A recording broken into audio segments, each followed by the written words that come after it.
Assalamualaikum warahmatullahi wabarakatuh.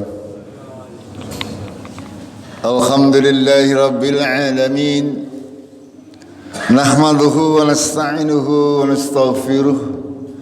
Wa na'udzu billahi min sururi anfusina wa min sayyiati a'malina. May yahdihillahu fala mudilla lahu wa may yudlilhu fala hadiya lahu.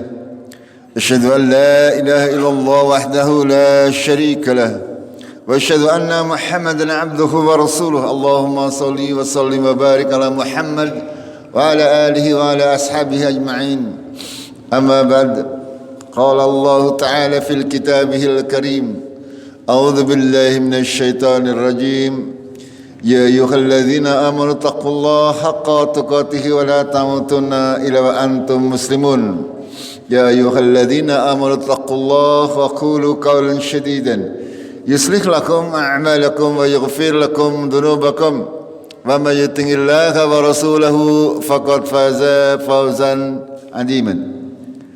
Jemaah rahimakumullah, Allah tabarak wa taala senantiasa mewasiatkan kepada diri kita, memerintahkan kita untuk senantiasa bertakwa kepada Allah dengan takwa yang sebenar-benarnya, dengan mempraktekkan atau membawa ketakwaan kita dalam kehidupan kita sehari-hari, sehingga dimanapun kita berada, kita akan berada dalam ketakwaan kepada Allah tabaraka wa ta'ala. Itulah yang akan menyelamatkan kita fid dunya wal akhirah, karena memang setiap nafas kehidupan kita akan bernilai ibadah kepada Allah tabaraka wa ta'ala ketika kita membawa nilai-nilai ketakwaan di dalam hati kita. Sebaliknya, celaka bagi orang yang lalai dari bertakwa kepada Allah tabaraka wa ta'ala, hanya mengingat Tuhannya ketika sedang beribadah atau sedang berada di dalam masjid, sementara ketika keluar dari masjid tidak lagi mengingat Allah tabaraka wa ta'ala. Jemaah rahimakumullah, pada kesempatan khutbah kali ini saya akan sedikit membahas terkait cara muhasabah diri atau cara introspeksi diri. Kenapa ini penting untuk kita laksanakan? Karena kita mengikuti atau menjalankan perintah Allah tabaraka wa ta'ala, menjalankan perintah Rasulullah sallallahu alaihi wasallam, dan juga itulah yang dilakukan oleh para ulama salafus salih, senantiasa bermuhasabah diri, mengoreksi dirinya sendiri agar supaya lebih bisa selamat fid dunya wal akhirah. Jemaah rahimakumullah, Allah tabaraka wa ta'ala mengingatkan kepada kita semuanya dalam Al-Quran surat Al-Hasyr. A'udzu billahi minasyaitonir rajim.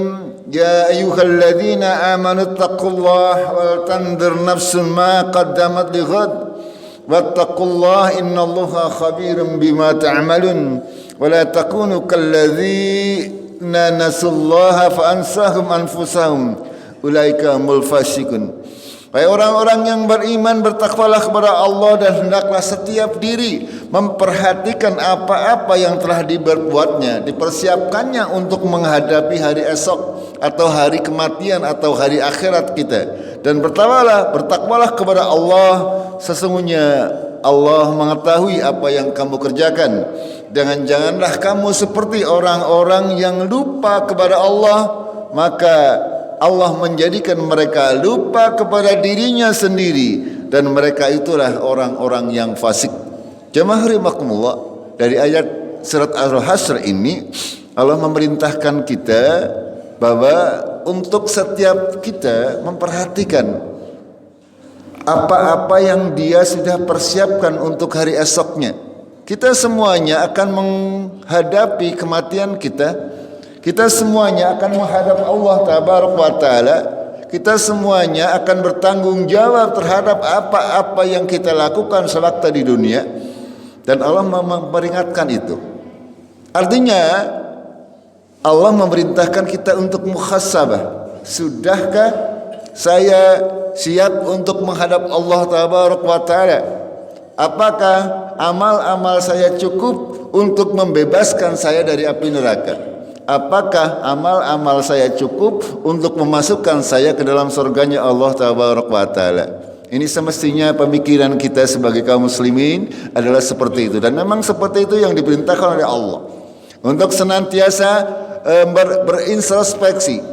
Setiap diri kita akan senantiasa dikejar oleh waktu kita. Kalau kita tidak bisa memanfaatkan waktu-waktu terbaik kita untuk beribadah kepada Allah, maka akan sangat banyak kerugian yang kita miliki.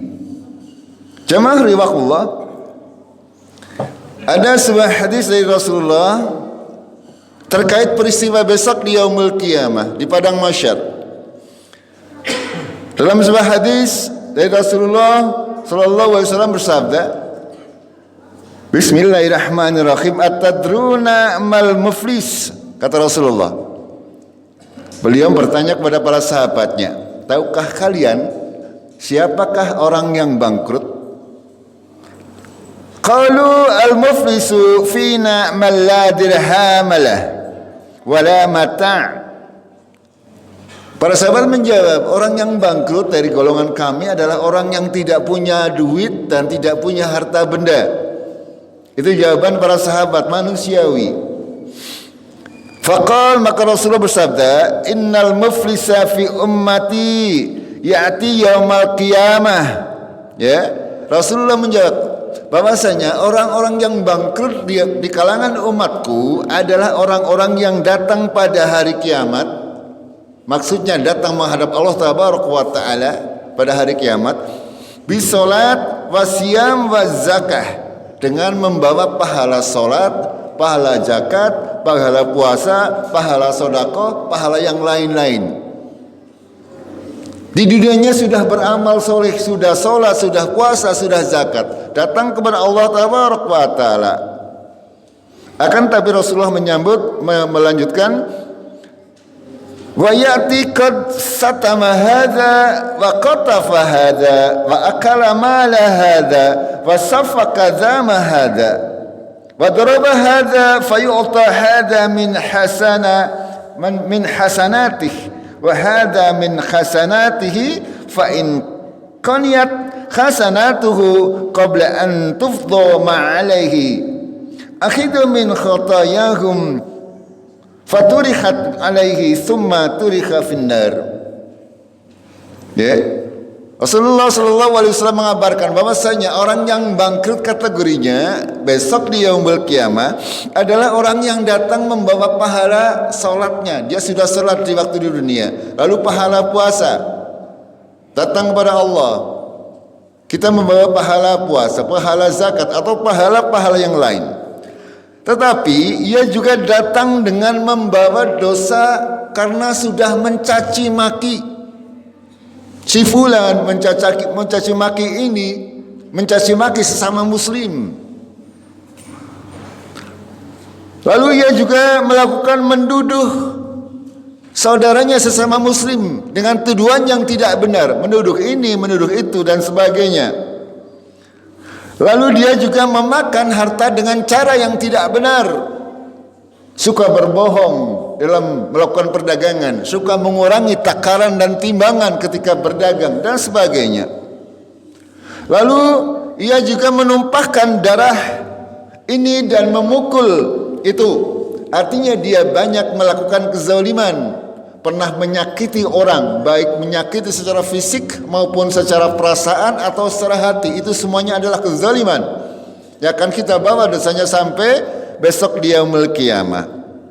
Apa berikutnya kata Rasulullah? Maka pahala kebaikannya diberikan kepada si ini dan si itu. Artinya pahala kebaikannya diberikan kepada orang-orang yang sewaktu di dunia kita melakukan kezaliman kepada mereka, baik dengan mendolimi, baik dengan menuduh, baik dengan memukul, baik dengan segala macam yang terkait dengan permasalahan kezaliman yang kita lakukan di dunia. pahala-pahala kebaikan kita akan diberikan kepada mereka semuanya sampai habis. Ya, jika pahala kebaikannya telah habis sebelum terbayar semua kezalimannya, apa yang terjadi? Diambillah dosa-dosa yang dari mereka yang terzalima tersebut, lalu ditimpakan kepadanya. Kemudian ia dicampakkan ke dalam neraka jahanam. Jemaah rahimakumullah. Kenapa penting kita untuk membahas muhasabah ini? Allah sudah memperingatkan, Rasulullah juga memperingatkan kepada kita bahwasanya besok ada dari umat kaum muslimin, mereka sudah menjalankan segala macam ibadah tapi bercampur dengan banyak dosa-dosa dan kemaksiatan, sehingga apa yang terjadi? Pahalanya banyak, dosanya juga banyak, sehingga akhirnya dia masuk ke dalam neraka jahanam karena dosanya lebih banyak daripada pahalanya. Belum lagi terkait dengan hal-hal yang bisa menggugurkan amal-amal kita semuanya. Makanya jamaah rahimakumullah, kita perlu motivasi diri, memotivasi diri untuk senantiasa introspeksi terhadap apa-apa yang kita kerjakan pada hari ini. Jangan sampai kita menghadap kepada Allah Tabaraka wa Ta'ala dengan tidak menghitung apa yang kita miliki. Jamaah rahimakumullah, di antara manfaat daripada kita sering muhasabah diri adalah dengan seringnya kita muhasabah kepada diri kita sendiri akan membuat kita ringankan hisab kita di yaumul akhir nanti. Umar bin Khattab radhiyallahu anhu pernah berkata, hisablah diri kalian sebelum kalian ini dihisab. Karena Allah Tabaraka wa Ta'ala sudah mengingatkan dalam surat Al-Haqqah, A'udzu billahi minasyaitonir rajim. Yauma idzin tu'raduna la takhfa minkum khafiyah. Pada hari itu kamu dihadapkan kepada Rabbmu, tiada sesuatu pun dari keadaanmu yang tersembunyi dari Allah Tabaraka wa Ta'ala. Jamaah rahimakumullah, kita semuanya akan menghadap Allah Tabaraka wa Ta'ala. Kita menghadap satu persatu, akan ditanyai oleh Allah. Alhamdulillah kalau panjenengan masih ditanyai oleh Allah. Ada manusia-manusia yang bahkan tidak dilihat oleh Allah. Kalau kita masih ditanyai oleh Allah, masih ditegur oleh Allah, berarti masih disayang oleh Allah. Ada banyak manusia yang bahkan cara bahasa Jawa ini dijorok lowor, Arab ngapa-ngapa terserah. Berapa banyak? Kita bersyukur kepada Allah ketika kita masih disayang oleh Allah, ditegur oleh Allah, diuji oleh Allah dengan berbagai macam permasalahan. Itu artinya Allah sayang kepada kita untuk mengurangi dosa-dosa kita. Maka penting untuk senantiasa bermuhasabah agar memudahkan kita besok pada hari hisab, di mana kita hanya berhadapan dengan Allah Tabaraka wa Ta'ala. Salah seorang ulama salaf, Al-Fudail bin Iyad rahimahullah, mengatakan, seorang mukmin itu rajin menghisab dirinya dan ia mengetahui bahwa ia akan berada di hadapan Allah kelak. Sedangkan orang-orang munafik adalah orang yang lalai terhadap dirinya, enggan mengoreksi dirinya. Semoga Allah merahmati seorang hamba yang terus mengoreksi dirinya sebelum datang malaikat maut menjemputnya.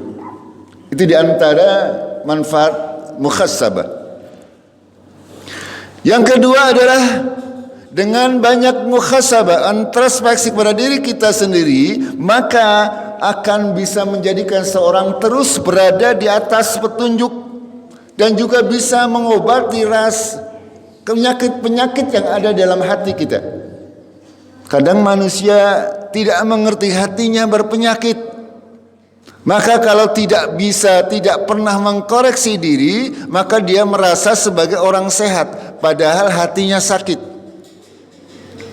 Salah satu di antara indikator orang hatinya sakit yang paling mudah adalah tidak bisa melihat kebaikan di depan mata, sehingga lebih baik atau dia tidak memanfaatkan kebaikan yang ada di depan matanya dengan segera. Ini sebuah penyakit walaupun kategorinya ringan. Contoh yang paling mudah, kita mengetahui pahala salat berjamaah 25-27 kali lipat. Tapi kenapa kita tidak bersegera ketika dipanggil oleh Allah untuk bersolat berjamaah? Berarti karena tidak mengijabai, berarti tidak faham, tidak mengerti akan kebesaran pahala yang bisa kita dapatkan. Ini artinya hati kita masih ada penyakitnya. Ini yang harus kita senantiasa koreksi. Bahwa hal-hal seperti ini adalah penyakit yang harus kita obati dengan apa? Dengan muhasabah. Adalah sangat menggembirakan ketika Allah menuntun kita untuk senantiasa datang ke masjid ini. Adalah sangat mengenaskan ketika Allah membiarkan panjenengan kita semuanya menghabiskan waktu berlalu tanpa mendapatkan pahala yang maksimal. Ini manfaat kita bermuhasabah. Yang berikutnya adalah diantaranya adalah membuat diri kita tidak sombong, tidak takabur, tidak menganggap diri kita suci, bahwasanya sudah melakukan ini, sudah melakukan itu, bahkan sudah menjalankan haji, sudah menjalankan membangun apa-apa. Jangan merasa sombong bahwa itu adalah menjamin seorang itu masuk ke surganya Allah Tabaraka wa Ta'ala. Masih sangat banyak kemungkinan yang bisa membatalkan pahala-pahala tersebut kalau kita tidak pandai menjaganya, tidak pandai introspeksi terhadap apa-apa yang kita lakukan. Yang berikutnya adalah seseorang itu bisa akan memanfaatkan waktu dengan baik, sehingga kita tidak menjadi orang-orang yang digambarkan oleh Allah dalam surat Al-Ghasiyah, amilatun nasibah tasla naran hamiyah. Mereka bekerja keras dengan penuh kepayahan, akan tapi malah memasuki api neraka yang sangat panas. Sudah berusaha beramal di dunia, menganggap bahwa amalannya sudah yang terbaik, akan tapi yang terjadi apa? Di akhirat nanti dia masuk ke neraka. Ini pentingnya muhasabah. Jemaah rahimakumullah, lalu bagaimana caranya muhasabah agar kita terhindar dari itu semuanya? Yang pertama adalah kita mengoreksi diri kita terhadap amalan-amalan yang wajib. Salat utamanya, sudahkah salat kita benar misalnya? Sudahkah salat kita laksanakan sesuai tuntunan Al-Quran dan sunnah-sunnah Rasulullah SAW? Sudahkah salat kita tidak tercampur dengan kesyirikan? Sudahkah salat kita tanha anil fakhsya'i wal munkar? Sudahkah salat kita menahan kita untuk tidak melakukan perbuatan fakhsya dan munkar? Ini kita mengoreksi diri kita. Sudahkah salat kita tepat waktu? Sudahkah salat kita sesuai dengan aturan daripada Allah Tabaraka wa Ta'ala? Ini semuanya harus kita koreksi setiap hari, agar supaya kita menghadap Allah Tabaraka wa Ta'ala dengan tidak banyak membawa beban-beban dosa kita. Lalu berikutnya adalah kita mengoreksi diri kita terkait hal-hal yang haram. Masihkah harta kita bercampur aduk antara yang halal dan haram? Masihkah kita misalnya suka melaksanakan transaksi-transaksi yang mengandung haram? Atau kita melakukan bisnis yang haram misalnya seperti itu? Ini harus senantiasa dijadikan muhasabah. Yang ketiga adalah mengoreksi diri atas kelalaian-kelalaian yang telah dilakukan. Ketika panjenengan kita semuanya, tadi yang paling mudah saya sampaikan, ya, ada kesempatan untuk ikut sholat berjamaah, kok tidak dilaksanakan, ini kelalaian. Dikoreksi agar supaya anggap ini sebuah kesalahan fatal. Anggap sebuah kesalahan fatal. Apalagi misalnya sudah masuk ke bulan Ramadan, ada orang Islam yang tidak berpuasa, ini fatal. Atau misalnya ada kesempatan untuk berbuat baik, panjenengan punya kesempatan kok tidak melaksanakan, fatal ini. Ini maksud daripada mengoreksi diri atas kelalaian yang dilakukan. Ada kesempatan membangun masjid, panjenengan punya harta yang berlimpah misalnya, kok terlalaikan untuk sedikit menginfakkan harta, ini fatal. Berarti Allah sedang membiarkan panjenengan tergelimang dalam dosa-dosa. Ini harus kita sadari, ya. Ketika hati kita tidak tergerak untuk melakukan kebaikan, ini segera perbaiki diri. Ketika hati kita cuek dengan kebaikan-kebaikan yang ada di lingkungan, ini syaitan sedang mengotori hati kita sehingga tidak mudah untuk melakukan kebaikan. Lalu yang berikutnya adalah mengoreksi diri dari apa yang dilakukan oleh anggota badan kita. Dan yang terakhir adalah mengoreksi dalam hal niat. Setiap ibadah kita koreksi niatnya agar ikhlas lillahi ta'ala. Barakallahu li walakum fil Qur'anil adim, manafa'ani ma fihi min ayati wa zikril hakim wa qurbi fir warham wa anta khairur rahimin.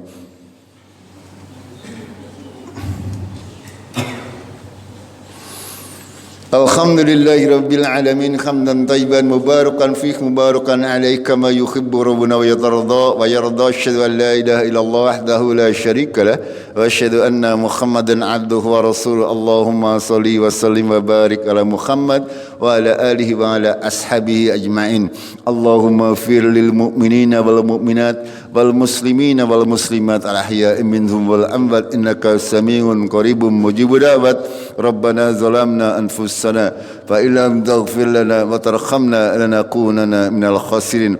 Rabbana la tuzigh qulubana ba'da idh hadaitana wa hab lana min ladunka rahmah innaka antal wahhab. Allahumma rabbana hab lana min azwajina wa dhurriyyatina qurrata a'yun waj'alna lil muttaqina imama. Rabbana taqabbal minna innaka antas samiul alim wa tub 'alaina innaka antat tawwabur rahim. Allahumma atina fid dunya hasanah wa fil akhirati hasanatan wa qina adzabannar. Subhana rabbika rabbil izzati amma yasifun wassalamun alal mursalin walhamdulillahi rabbil alamin. Wa aqimis shalah.